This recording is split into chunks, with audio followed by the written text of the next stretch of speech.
नमस्कार, शाम के 6 बज गए हैं। वक्त हो चुका है लोकतंत्र का। मेरा नाम है अंकित त्यागी और इस वक्त आप टाइम्स नाउ नव भारत के साथ। ताजमहल मोहब्बत का एक मीनार है, एक बिल्कुल जीता जागता उदाहरण है, एक ऐसी इमारत है जिससे पूरे भारत में कहीं ना कहीं भारत और ताजमहल की एक दूसरे से पहचान है। इस पर एक बार फिर से तकरार शुरू हो गई है। मामला नया है लेकिन विवाद बहुत पुराना है। जगत गुरु परमहंस आचार्य को ताजमहल में घुसने नहीं दिया गया, इनके समर्थकों को भी रोक दिया गया। ऐसा क्यों हुआ, इसके पीछे कारण क्या है, इसका इम्पैक्ट क्या होगा, ये सब आपको रिपोर्ट में दिखाएंगे। लेकिन आपको पहले ये बता भी देते हैं कि कहीं ना कहीं कुछ लोग, चाहे ताजमहल हो चाहे कुतुब मीनार हो, अब जो हमारे पुराने ऐतिहासिक धरोहर हैं उनको लेकर एक नए तरीके से विवाद, एक नए तरीके से खेल करने की कोशिश में लगे हुए हैं।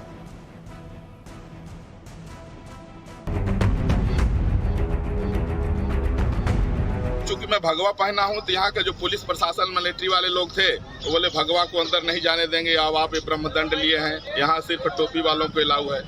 तो मजहब विशेष के लोगों को ज्यादा यहाँ महत्व दिया जाता है। दुर्भाग्य है। ताजमहल के गेट पर हंगामा हो गया। हंगामे के केंद्र में जो नाम है वो है जगत गुरु परमहंसाचार्य, सनातन धर्म में एक सम्मानित नाम। जगत गुरु परमहंसाचार्य अयोध्या से आगरा आए थे। मकसद था ताजमहल घूमना, इसके लिए टिकट भी खरीदा। लेकिन उनका कहना है कि जैसे ही वो वेस्ट गेट से परिसर में एंट्री ले रहे थे तभी उन्हें रोक दिया गया। आरोप है कि इनके शिष्यों के साथ धक्का मुक्की भी की गई और अंदर नहीं जाने दिया गया। एक बार फिर सुनिए कि उन्हें आखिर रोका क्यों गया। चूंकि मैं भगवा पहना हूं तो यहाँ के जो पुलिस प्रशासन मिलिट्री वाले लोग थे वो बोले भगवा को अंदर नहीं जाने देंगे। अब आप ये ब्रह्मदंड लिए हैं, यहाँ सिर्फ टोपी वालों को अलाउ है। तो मजहब विशेष के लोगों को ज्यादा यहाँ महत्व दिया जाता है। दुर्भाग्य है। जगत गुरु परमहंसाचार्य का ये आरोप है कि भगवा वस्त्र पहनने और हाथ में दंड रखने की वजह से उन्हें अंदर जाने से रोक दिया गया। यकीनन ये आरोप बेहद गंभीर है। तो ऐसे में सवाल उठता है कि क्या भगवा वस्त्र पहनने की वजह से ही ताजमहल में एंट्री बैन की गई थी या बात कुछ और है। इसकी तहकीकात करेंगे, उससे पहले आपको वो तस्वीर दिखाते हैं जब जगत गुरु परमहंसाचार्य को रोका गया तो उनके कई शिष्य ताजमहल के पश्चिमी गेट पर पहुंच गए। फिर क्या हुआ वो देखिए। जगत गुरु को जब अंदर नहीं जाने दिया गया तो उनके कुछ शिष्य और समर्थक वहां जुट गए और फिर भारी हंगामा हुआ। भगवा को अंदर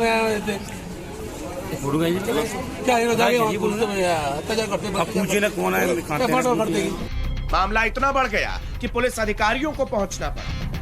यहाँ से हम पॉइंट सिपाही को तो हमसे दूर हटाओ ये पहुंचा, तब जब हमारे 1 घंटा हम लोग खड़े होकर टिकट ले लिए तब ये पहुंचा।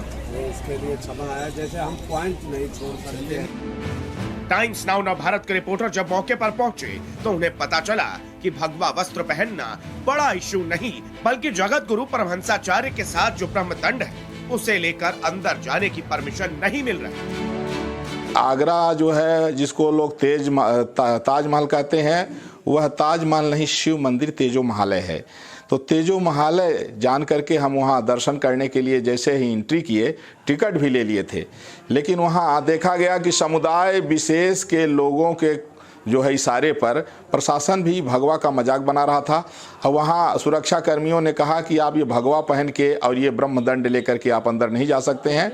और इसके बाद जो है जो हमारे साथ के लोगों ने वो फोटो खींचा और एक उनका एविडेंस बात करते हुए बनाया तो उसको उन्होंने सख्ती से लेकर के डिलीट भी कर दिया। और इसके बाद जब नहीं जाने दिए तो हम वापस चले आए। लेकिन भगवा का जो अपमान किया गया इससे मैं बड़ा आहत हूँ। लेकिन क्या एक दंड की वजह से किसी को अंदर जाने से रोका जा सकता है? ये समझने से पहले आपको ताजमहल के कुछ नियमों को समझाते हैं।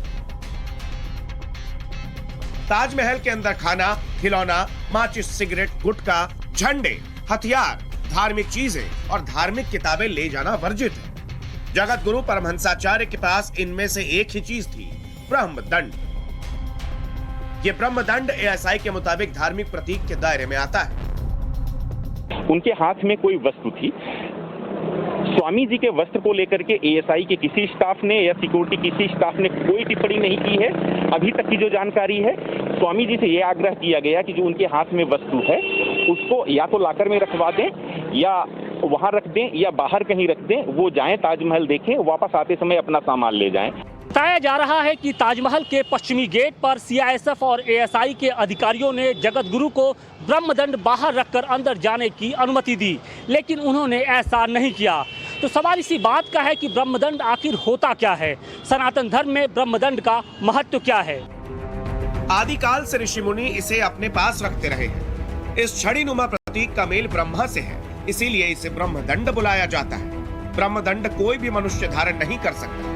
भक्ति और तपस्या के द्वारा इसे अर्जित करने की बात कही गई। ब्रह्मदंड ऊर्जा को चैनलाइज करने का एक न्यूट्रल अस्त्र है। ऋषि वशिष्ठ ने ऊर्जा को दिशा देने में इसका इस्तेमाल किया था।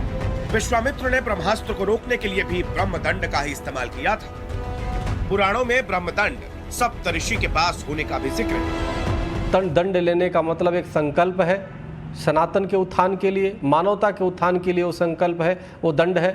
और उस दंडी को देख करके, वो दंड को देख करके और उनके वस्त्र को देख करके जिस प्रकार से उपेक्षा किया वहाँ के स्थानीय प्रशासन ने, बहुत दुर्भाग्य की पूर्ण बात है। मैं उसकी घोर निंदा करता हूँ। शासन के लोगों से, क्या ताजमहल उत्तर प्रदेश से बाहर है क्या? ताजमहल क्या हिंदुस्तान से बाहर है क्या? क्या ताजमहल संवैधानिक प्रक्रिया में नहीं आता है क्या? क्या वहाँ पर संविधान लागू नहीं है क्या? जब वहाँ पर हर व्यक्ति देखने के लिए जा सकता है तो भगवे से परहेज क्यों? जिस भी व्यक्ति ने ऐसा काम किया है उसके खिलाफ सख्त से सख्त कार्रवाई होनी चाहिए, उसको सस्पेंड करना चाहिए। ब्रह्मदंड को लेकर अलग अलग मान्यताएं हैं, ये तो आपने जान ली, लेकिन क्या मामला इतना ही है? जगत गुरु परमहंसाचार्य ताजमहल जा क्यों रहे थे, उसे सुनिए और समझिए। पीठाधीश्वर जगत गुरु परमहंस आचार्य के नाम से जानते हैं। श्री धाम अयोध्या से मैं आया हूँ। मैं यहाँ आया था चूंकि यह तेजो महालय शंकर जी का मंदिर है, जिसको गलत इतिहास बताया गया बच्चों को कि ताजमहल नहीं, तेजो महल है, और वहाँ शंकर जी की अभी भी पिंडी दबी हुई है। जगत गुरु परमहंसाचार्य ने यहाँ वो विवाद छेड़ दिया जो लंबे वक्त से चलता आ रहा है। जगत गुरु को ताजमहल में नो एंट्री की एक वजह ये भी हो सकती है क्योंकि पिछले कुछ समय से ताजमहल में एक नए किस्म का विवाद शुरू हो गया। 26 अप्रैल को ताजमहल के सेंट्रल टैंक पर भगवान की तस्वीर रखकर पूजा करने के दौरान एक दंपत्ति को पकड़ा गया। 15 फरवरी को कुछ लोगों को ताजमहल में हनुमान चालीसा का पाठ करने से रोक दिया गया। रामनामी और मॉडल्स के गायत्री मंत्र लिखे दुपट्टे उतरवाने के मामले में पहले भी काफी विवाद हो चुका है। ताजमहल को तेजो महालय बताने की थ्योरी काफी पुरानी है। इसे लेकर लंबे समय से विवाद भी चला आ रहा है। जैसे जैसे ये मामला तूल पकड़ता जा रहा है, सीआईएसएफ और एएसआई के अधिकारियों के सामने चुनौती भी बड़ी होती जा रही है। सभी जानते हैं कि ताजमहल पे दोनों तरफ से जो प्रवेश होता है, एक हाई सिक्योरिटी जोन होने के नाते फ्रिस्किंग होती है। किसी बैग में भी किसी तरह का छोटा सामान भी नहीं ले जाने दिया जाता है। तो संभवतः उसी चीज को देखते हुए सिक्योरिटी स्टाफ ने उनको रोका होगा और उनसे आग्रह किया था कि इसको छोड़ करके आप जाइए। वस्त्र को लेकर के मैं पुनः आश्वस्त करता हूँ, एएसआई के किसी भी स्टाफ और सिक्योरिटी पर्सन ने कोई टिक्का टिप्पणी नहीं की है। कुल मिलाकर जगत गुरु परमहंसाचार्य फिलहाल अयोध्या तो चले गए, लेकिन जाते जाते एक पुराने विवाद को फिर से हवा दे गए। आगरा से शहनवाज शम्सी के साथ ब्यूरो रिपोर्ट, टाइम्स नाउ, नव भारत। विवाद एक थमता नहीं, दूसरे विवाद को लेकर एक नई कहानी गढ़ने की कोशिश जरूर की जाती है। अब एएसआई का बड़ा सीधा सीधा रूल्स हैं, उसको मानना तो सभी को पड़ेगा। खैर, एक विवाद तो ये था कि जाकर अंदर तीजो महालय ताजमहल के बारे में बात करना चाहते थे जगत गुरु। दूसरा, साल 2022 में हैं हम। भारत $5 ट्रिलियन की इकोनॉमी बनने का सपना देख रहा है, बुलेट ट्रेन दौड़ने का सपना देख रहा है, लेकिन लोग हैं कि इतिहास के नाम पर आज भी लड़े जा रहे हैं। देश में कई मुद्दे ऐसे हैं जिन पर पूरे तरीके से इस वक्त सरकार के, हमारे आपके फोकस की आवश्यकता है, लेकिन रोज रोज पुराने विवाद को हवा जरूर दी जा रही है। ऐसे में एक और विवाद, और शायद जो नामकरण का भूत है वो अब दिल्ली तक पहुंच गया है। नाम बदलने का ये जो सिलसिला है, इस विवाद को अब दिल्ली की सियासत भी पूरे तरीके से हवा दे रही है। इसमें किसे फायदा हो रहा है, किसे नुकसान हो रहा है, इस रिपोर्ट में देखिए।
देश की आज़ादी के लिए लड़ने वाले स्वतंत्रता सेनानियों के नाम पर गांव के नाम हो, जो गांव के वो वीर सपूत जिन्होंने फौज में रह के पाकिस्तान और चीन की लड़ाई लड़ी, वो फौज में रहने वाले अब गांव के वो वीर सपूत जिन्होंने देश और समाज के लिए अपना परिवार और अपने को बलिदान दिया है, ऐसे महान सपूतों के नाम पर दिल्ली के गांव के नाम होने चाहिए, क्योंकि युवा जनरेशन उसके लिए प्रेरणा लेती है, प्रेरणा चाहती है।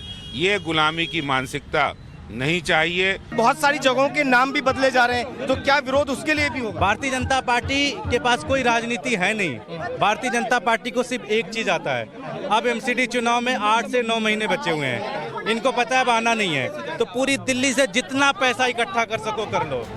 सबसे पहले आपको बताते हैं कि किन इलाकों के नाम बदलने की मांग चल रही है। मोहम्मदपुर, हुमायूंपुर, यूसुफ सराय, मस्जिद मोड़, बेर सराय, मसूदपुर, जमरूदपुर, बेगमपुर, फतेहपुर बेरी, हौज खास और शेख सराय समेत कुल 40 नाम हैं। बीजेपी शासित एमसीडी जल्द ही इन सभी 40 गांवों के नाम बदलने को लेकर दिल्ली सरकार को प्रस्ताव भेजने वाली है, लेकिन इस प्रस्ताव को भेजने से पहले ही यह विवाद चरम पर पहुंच गया है।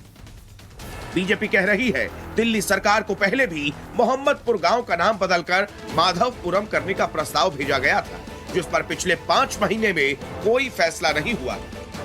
पिछले वर्ष जो है हमने पहले जोनल कमेटी में ये प्रस्ताव रखा था, उसके बाद स्टैंडिंग में और फिर हाउस से ये पास हो करके और दिसंबर के महीने में दिल्ली सरकार के पास हमने हमारे चीफ टाउन प्लानर ने पूरी फाइल बना करके सबमिट की हुई है।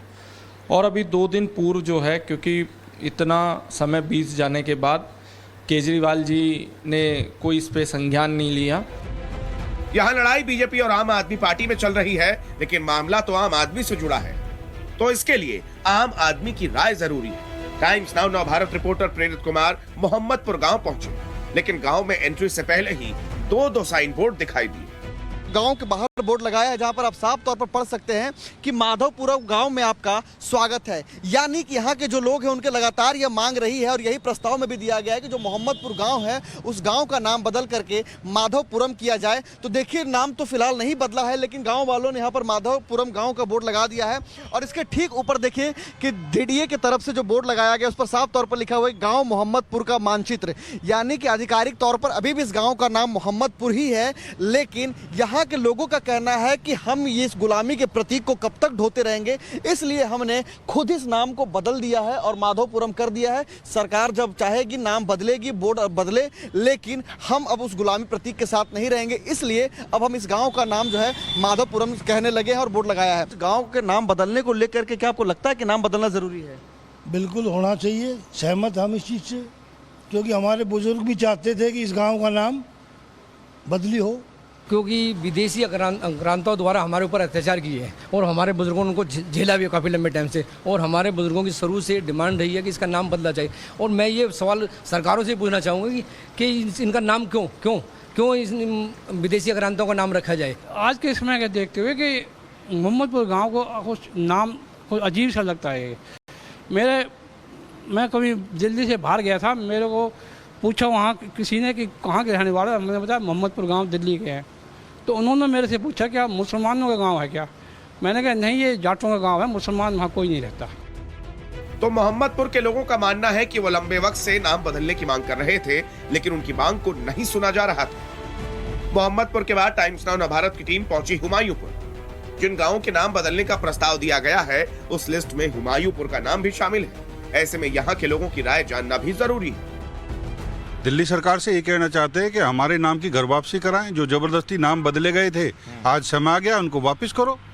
हमारा गांव का नाम हनुमानपुर होना चाहिए जो पहले था। ये रिश्तेदारी में जाते हैं, लड़की के यहाँ, लड़के के यहाँ, ससुराल में जाते हैं तो कहते हैं अरे तुम तो मुसलमानी गांव में रह रहे हो। यहाँ लगभग 5000 की आबादी है और ये बेसिकली प्योर हमारा जाटों का गांव है। इसमें और कोई मुस्लिम नहीं है कम्युनिटी। बेसिकली हमारा प्योर जाटों का गांव है, बड़ा गांव है आसपास के इलाके के मुकाबले। जाटों का गांव है और ये हमारे लिए एक हंसी का पात्र भी होता था। हम अपनी किसी रिश्तेदारी में भी आते थे, हम जब छोटे होते थे मामा वगैरह के जाते थे, हरियाणा में है वो, तो हमें मजाक के तौर पे लिया जाता था हमारे जो नाना और मामा की तरफ से कि भाई तुम तो मुसलमानों के गांव में रहते हो। दिल्ली के ये दोनों गांवों की आबादी ज्यादातर हिंदू है और इन इलाकों में दशकों से रहने वाले लोगों की राय भी यही है कि गांव का नाम बदल दिया जाए। दिल्ली के 40 गांवों के नाम को बदलने को राजनीति तेज हो रही है, लेकिन यहाँ सवाल उठता है कि ये बात अभी तूल क्यों पकड़ रही है। बीजेपी कह रही है कि आम आदमी पार्टी नाम नहीं बदल रही, वहीं आम आदमी पार्टी कह रही है कि बीजेपी एमसीडी में 15 सालों से राज कर रही है। ऐसे में उन्हें ये मुद्दा आज क्यों याद आया। लेकिन यहाँ हम आपको याद दिला दें कि दिल्ली में एमसीडी चुनाव आने वाले हैं। ऐसे में कहीं ना कहीं वोट बैंक की राजनीति तो जरूर है। दिल्ली से मोहित ओम और प्रेरित कुमार के साथ ब्यूरो रिपोर्ट, टाइम्स नाउ, नव भारत। कितना बढ़िया होता कि इतिहास को आप अपने हिसाब से मोड़ तोड़ देते, जो आपको पसंद है उसको आगे ले चलते, जो पसंद नहीं है उसका नाम बदल देते, और शायद नाम बदलने से ही अगर सारी परेशानियां, जिंदगी की जद्दोजहद ठीक हो जाती तो सही है, बदल दीजिए नाम।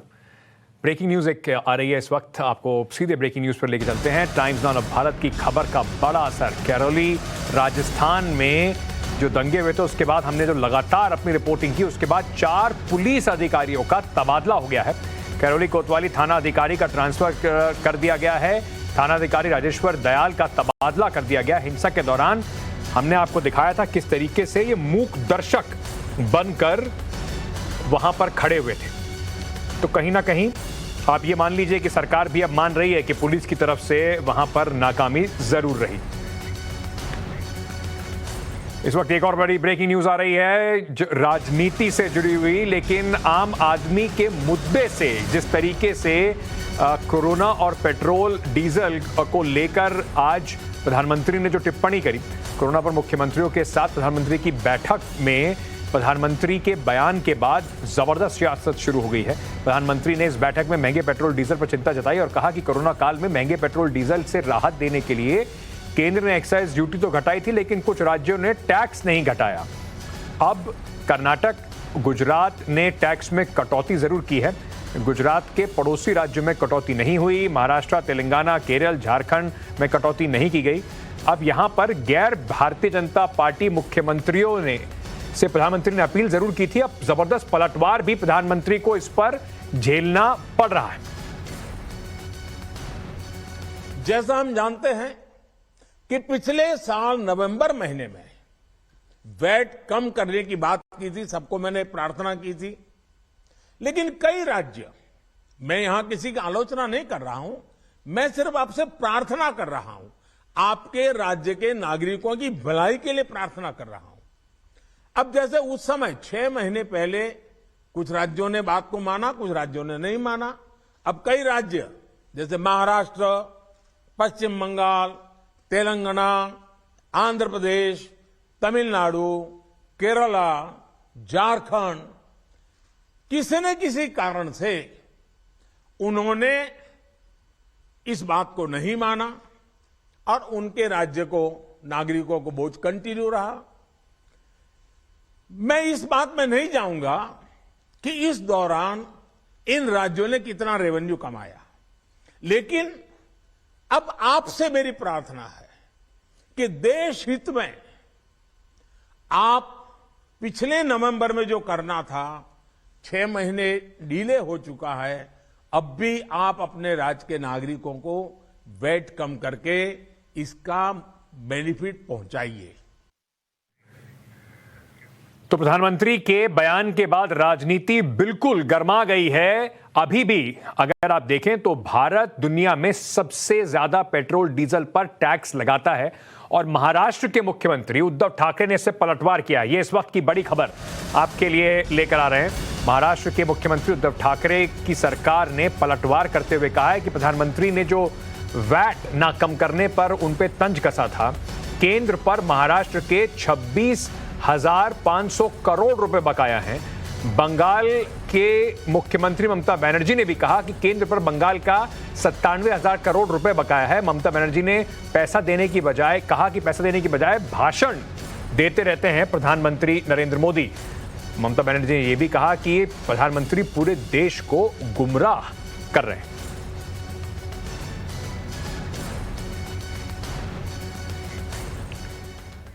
सच यही है कि अभी भी भारत में पेट्रोल डीजल पर बहुत ज्यादा टैक्स लगाया जाता है। कई राज्यों में जो परसेंटेज है वो काफी ज्यादा है, लेकिन केंद्र का, चाहे महाराष्ट्र की बात करें, बंगाल की बात करें, हिस्सा उसमें अभी भी ज्यादा है। तो दोनों सरकारों को मिलकर आम आदमी को राहत पहुंचाने की कोशिश जरूर करनी होगी। गर्मियों का मौसम है और इस बार रिकॉर्ड तोड़ गर्मी का लोग सामना कर रहे हैं और कहा यह जा रहा है कि देखिए धीरे धीरे ऐसा ही आगे भी होने वाला है। सार दर सार हम अब जबरदस्त गर्मी का सामना करेंगे। ऐसे में राहत जो आपको मिलती है आपके पंखे से, कूलर से, एसी से, वो सब चलते हैं बिजली से। और बिजली भारत में सबसे ज्यादा उत्पाद होता है कोयले से। अब कोयले की कमी के कारण कई राज्यों में बिजली का संकट जो है वो गहराता जा रहा है। इसी वजह से गर्मी का बढ़ना, जाहिर है जो पारा बढ़ रहा है लोगों का, तो साथ ही साथ उस पर राजनीति भी बढ़ रही है। मांग एकदम चरम पर है। मांग बढ़ने की वजह से थर्मल पावर स्टेशन पर दबाव बढ़ रहा है और कोयले का ज्यादा इस्तेमाल हो रहा है। नतीजा, थर्मल पावर स्टेशन में कोयले की कमी दिखाई पड़ रही है। इस वजह से कई राज्यों में बिजली की कटौती से लोग बेहाल हैं।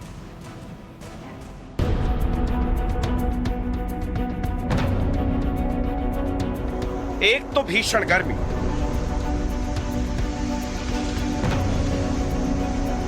हर रोज चढ़ता पारा, और दूसरी तरफ बिजली की कटौती। बढ़ते तापमान के कारण बढ़ती मांग ने असर दिखाना शुरू कर दिया है। कई राज्य के ग्रामीण इलाके और कस्बों में बिजली कटौती से लोग परेशान हैं। हालात ये है कि जनता का गुस्सा भांपते हुए यूपी के संत कबीर नगर से बीजेपी विधायक गणेश चौहान माफी मांगने पर मजबूर हैं, और वो भी अंग्रेजी में। सुनिए। Your electric problem is my problem also. I fully devoted to all of you, but it's my learning time, my friend. Please give me some time. I promise that just solve electric problem. My God, please give me some time. गर्मी बढ़ने के साथ ही बिजली की मांग बढ़ती जा रही है। उत्तर प्रदेश, उत्तराखंड, महाराष्ट्र, झारखंड, मध्य प्रदेश समेत देश के कई राज्यों में बिजली के संकट को देखते हुए कटौती शुरू हो गई है। सूत्रों के मुताबिक कोयले की कमी की वजह से यह संकट और बड़ा हो गया है। मध्य प्रदेश के सीएम शिवराज सिंह चौहान के गृह जिले सीहोर के चंदेर गांव में बिजली की समस्या से परेशान ग्रामीणों ने रात में मशाल जलाकर अनोखे अंदाज में प्रदर्शन किया। 24 अप्रैल को मध्य प्रदेश में बिजली की पीक सप्लाई 12,386 मेगावाट थी, जबकि बिजली की डिमांड 14,000 मेगावाट के आसपास थी। बताया जा रहा है कि बिजली की मांग बढ़ने की वजह से पावर स्टेशन में मौजूद कोयले की ज्यादा खपत हो रही है, जिसकी वजह से कोयले की कमी हो रही है। यूपी के थर्मल पावर स्टेशन में कोयले का स्टॉक प्रतिदिन 1969.8 हजार टन होना चाहिए, लेकिन अभी ये स्टॉक घटकर 375.45 हजार टन ही है। छत्तीसगढ़ में 944.1 हजार टन की जगह 495.71 हजार टन है। गुजरात में 1437 हजार टन की जगह 331 हजार टन है।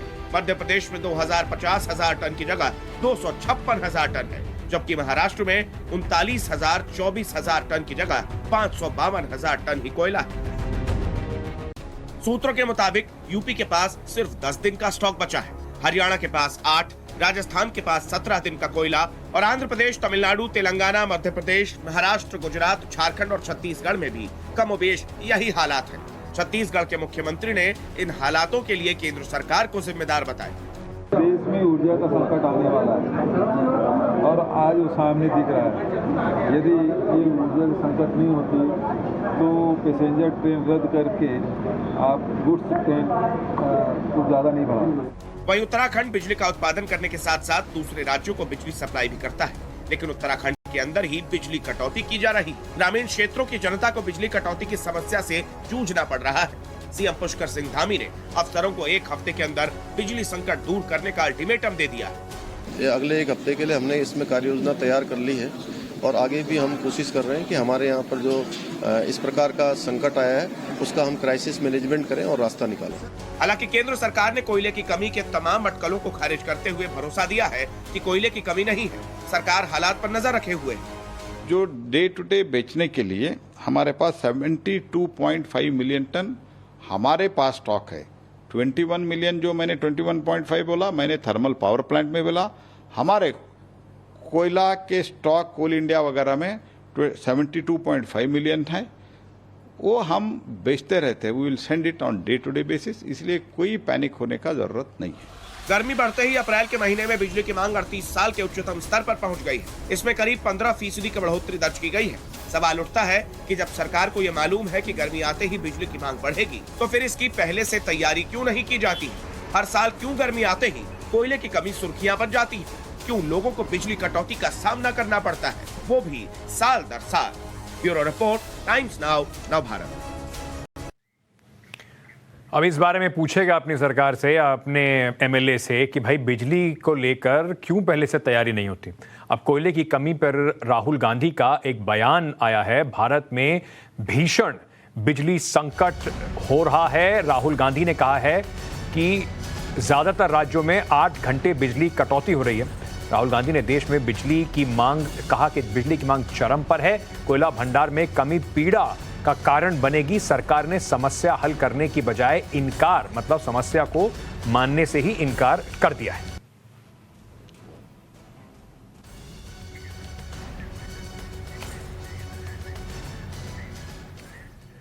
तो राहुल गांधी भी अब कोयले विवाद में कूद पड़े हैं। आगे बढ़ने से पहले इस वक्त की बड़ी खबरें आपको बता देते हैं। अभी हमारे पास लोकतंत्र में बहुत कुछ है।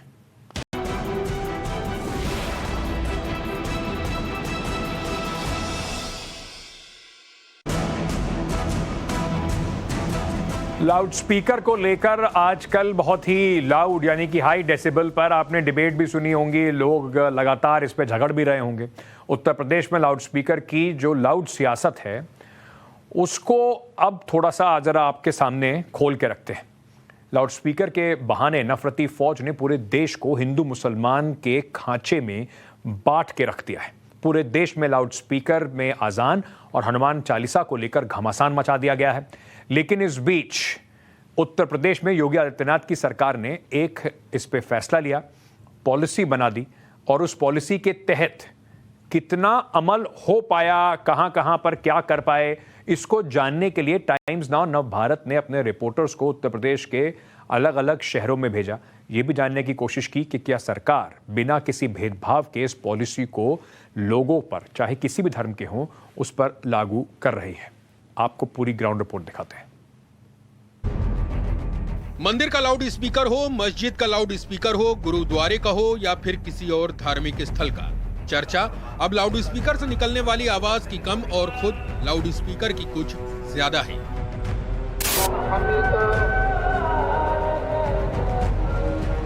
लाउड स्पीकर पर हिंदू मुसलमान की सियासी जंग महाराष्ट्र से शुरू हुई। विवाद की ये चिंगारी उत्तर प्रदेश भी पहुंची, लेकिन आग भड़कती उससे पहले ही मुख्यमंत्री योगी आदित्यनाथ ने लाउड स्पीकर पर तगड़ा फरमान जारी कर दिया और बवाल की आंधी का रुख कम से कम यूपी से मोड़ दिया।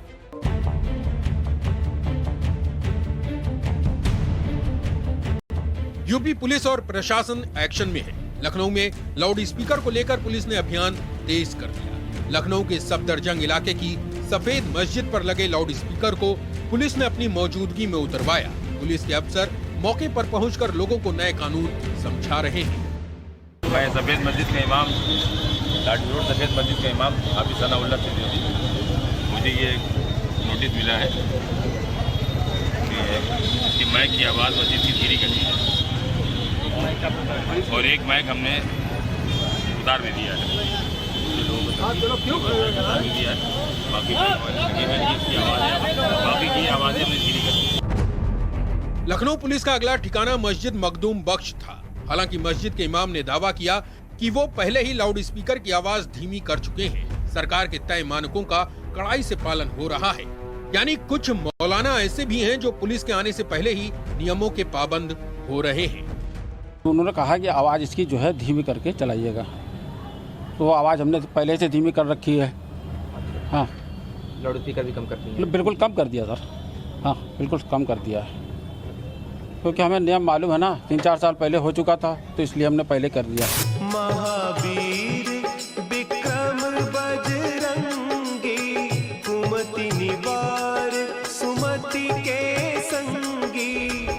लाउड स्पीकर पर योगी सरकार का ऑर्डर हर धर्म के लिए बराबर है। लखनऊ पुलिस की मुहिम किसी एक धर्म विशेष के खिलाफ नहीं थी, बल्कि सभी धर्मों के धार्मिक स्थलों पर पुलिस ने एक्शन लिया। लखनऊ के श्री महावीर मंदिर में अफसरों ने लोगों को गाइडलाइन के बारे में पूरी जानकारी दी। कोई दिक्कत नहीं, उसको रहने दीजिए। हो सकता बाद में स्पीकर भी लगा, उसमें भी कोई दिक्कत नहीं। दिक्कत इतना है कि ये जो नियम है शासन के द्वारा दिया गया और सुप्रीम कोर्ट के द्वारा दिया गया, उसके तहत बनेगा। बहुत लो साउंड, और उस साउंड का क्या मानक है वो दिया हुआ है, और उस मानक का मतलब क्या है वो भी एग्जाम्पल के तौर पे उदाहरण की तरफ से लिखा हुआ है।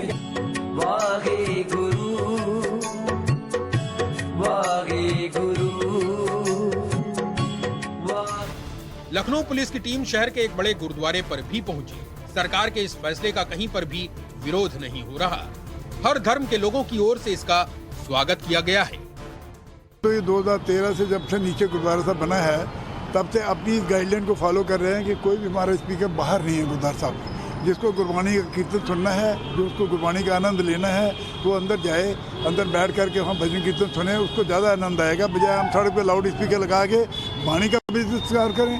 तो सुनने वाला को सुनेंगे नहीं, उसका तिरस्कार होगा और लोगों को अन्य से एक सुविधा होगी। लखनऊ, मथुरा, सीतापुर, बिजनौर, झांसी, जौनपुर, गोरखपुर, प्रयागराज और मुजफ्फरनगर समेत यूपी के शहर शहर में मंदिरों, मस्जिदों और दूसरे धार्मिक स्थलों से लाउड स्पीकर उतार दिए गए या फिर उनकी आवाज को कम कर दिया गया। ये उन विरोधियों को जवाब है जो ये मान कर बैठे हैं कि यूपी में धर्म विशेष के खिलाफ ही सिर्फ एक्शन हो रहा है। बिस्वा कोतवाली के इलाके में सीतापुर पुलिस का एक्शन देखिए। मंदिर पर लगे भोंपू को उतारने का नोटिस थमाया गया।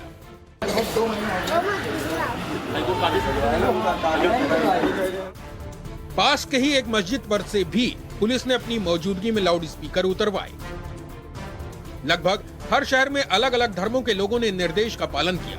ये दो तस्वीर मुजफ्फरनगर की है, जहां मंदिर और मस्जिद दोनों ही जगह धर्म गुरुओं ने लाउड स्पीकर को उतरवा दिया। लाउड स्पीकर के शोर की सीमा तय करने का भगवान राम की नगरी अयोध्या के संतों महंतों ने भी स्वागत किया है, लेकिन हनुमानगढ़ी के पुजारी महंत राजू दास को उन मौलवियों से शिकायत है जो स्पीकर विवाद की आग को हवा दे रहे हैं, इसे मजहबी रंग दे रहे हैं। जी को बहुत बहुत साधुवाद, धन्यवाद है, क्योंकि हम लोग पहले से ही कह रहे थे कि लोगों को देखिए आपत्ति होती है। आप 5 बार दिन भर में सुनाते हो और भी बहुत तेज करके बहुत लोगों ने आपत्ति किया, इस चीज़ को आप नहीं मानते हो। हम लोग यहाँ देखिए मंदिरों में लाउड स्पीकर उतरे हुए हैं, कम आवाज़ है, परिसर में ही सुनाई देता है भी तो मुख्यमंत्री जी को साधुवाद है, धन्यवाद है। हम लोग कह रहे थे नहीं मान रहे थे, अब प्रशासन के लोग कह रहे हैं मानना चाहिए और इसमें तो आगे बढ़ चढ़ के हिस्सा लेना चाहिए। जो बड़े बड़े मुल्ले हैं, मुतलबी हैं, बड़े बड़े मुस्लिम बुद्धिजीवी हैं, मुस्लिम धर्मगुरु हैं, उनको आगे आकर ये चीज़ पे वार्ता करना चाहिए कि अयोध्या विवाद के मुस्लिम पक्षकार इकबाल अंसारी ने भी मुख्यमंत्री योगी आदित्यनाथ के फैसले की तारीफ की है। उनकी दलील है कि शोर का कैसा धर्म, इससे तो कोई भी बीमार हो सकता है। हिंदू या मुसलमान हर किसी को दिक्कत होती है, चाहे वो लाउड स्पीकर हो चाहे वो डीजे हो। जब ये बजते हैं तो बहुत से लोगों को तकलीफ होती है, चाहे वो हिंदू हो चाहे मुसलमान। इतनी तेज आवाज में लोग बजाते हैं कि जिससे जो लोग हल जो है थोड़ा सा बीमार हैं उनको बहुत तकलीफ होती है। अगर आज जो है अजान के बहाने चाहे वो किसी धार्मिक स्थल के लिए अगर कहीं रोक लगी है, तो अगर सरकार ने इस आवाज़ को निर्धारित किया है कि अगर इस जहाँ भी लाउड स्पीकर लगे वहाँ की परमिशन होनी चाहिए और जो है आवाज़ की भी परमिशन होनी चाहिए कि इतनी तेज़ आवाज़ में हम बजावेंगे। हम इसको बुरा नहीं मानते हैं, हमें तो ये मानते हैं अगर सरकार ने इसकी आवाज़ को निर्धारित किया है तो बेहतर है।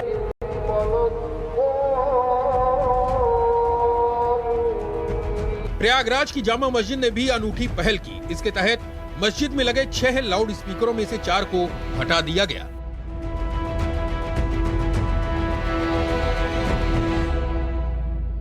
धर्मनगरी मथुरा में लाउड स्पीकर गंगा जमुनी तहजीब की मिसाल बन रहा है। श्री कृष्ण जन्मभूमि में लाउड स्पीकर की आवाज धीमी की गई, तो वहीं मंदिर से सटी शाही मस्जिद में लगे 3 स्पीकर को हटा दिया गया। लाउड स्पीकर की आवाज मानक से धीमी करके अजान की जा रही है।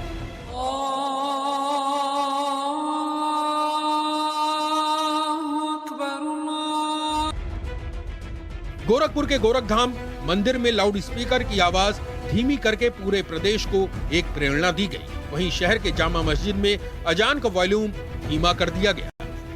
हाईकोर्ट के आदेश के बाद सभी धार्मिक स्थलों की आवाज़ों को कम किया जा रहा है। ना सिर्फ मस्जिद, चर्च, गुरुद्वारे बल्कि इसके साथ साथ मंदिरों की आवाज़ को भी उनके लाउडस्पीकर को कम करने की बात की जा रही है। यहाँ पर अरविंद कुमार तिवारी जी हैं और यहाँ पर नोटिस लेकर आए हुए हैं। हालांकि मंदिर अभी बंद है।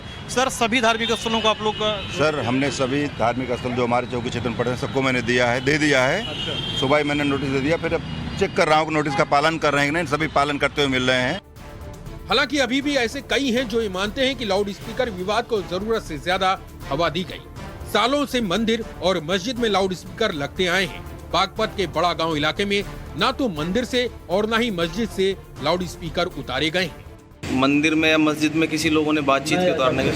न मंदिरों में न मस्जिदों में हमने सुना अभी किसी सुना। अच्छा, जैसे ये लाउड स्पीकर उतरवाए जा रहे हैं, क्या सरकार की अच्छी पहल है या गलत कर रही है सरकार? अब है तो गलत है, अच्छी तो नहीं है, क्योंकि ये सब मंदिर में तो होना ही चाहिए सब। ये कि बड़ा गांव में मंदिर और मस्जिदों से लाउड स्पीकर उतरवाए गए हैं, क्या ये बात सच है? नहीं, ये सच नहीं है, ये एक अफवाह है और आप देख सकते हैं सभी लगे हुए हैं। अभी जैसे मंदिर और मस्जिदों से लाउड स्पीकर उतरवाए जा रहे हैं, इसे लेके गांव में किसी तरह की कोई बातचीत आप लोगों की बैठ के हुई हो, कोई विचार विमर्श दोनों पक्षों का? नहीं, ऐसी कोई भी बात ना हुई है, ना स्पीकर उतरे। लाउड स्पीकर पर मंदिर मस्जिद का विवाद महाराष्ट्र से शुरू हुआ, जहां हिंदू नववर्ष के दिन एमएनएस चीफ राज ठाकरे ने अजान की ऊंची आवाज पर ऐतराज जताया। उद्धव सरकार को इसे कम करने के लिए 3 मई तक का अल्टीमेटम दे दिया। ऐसा नहीं करने पर मस्जिदों के सामने तेज आवाज में हनुमान चालीसा बजाने का ऐलान किया। धर्म की राजनीति जमीन तेजी से पकड़ती है। मुमकिन था कि ये आग यूपी में भी फैल जाती, लेकिन योगी सरकार ने वक्त पर एक्शन लिया और एक ऐसी लकीर खींच दी जो सभी के लिए मान्य है। ब्यूरो रिपोर्ट, टाइम्स नाउ, नव भारत। चलिए, उम्मीद है कि थोड़ी लाउड स्पीकर की आवाज़ कम हुई है तो जो थोड़े उन्मादी किस्म के लोग हैं, किसी भी धर्म से हों, उनके दिमाग में थोड़ी शांति भी आएगी और देश में भी थोड़ी शांति आएगी। चलिए, छोटा सा ब्रेक ले लेते हैं, वापस आ रहे हैं। खबरें अभी और भी हैं।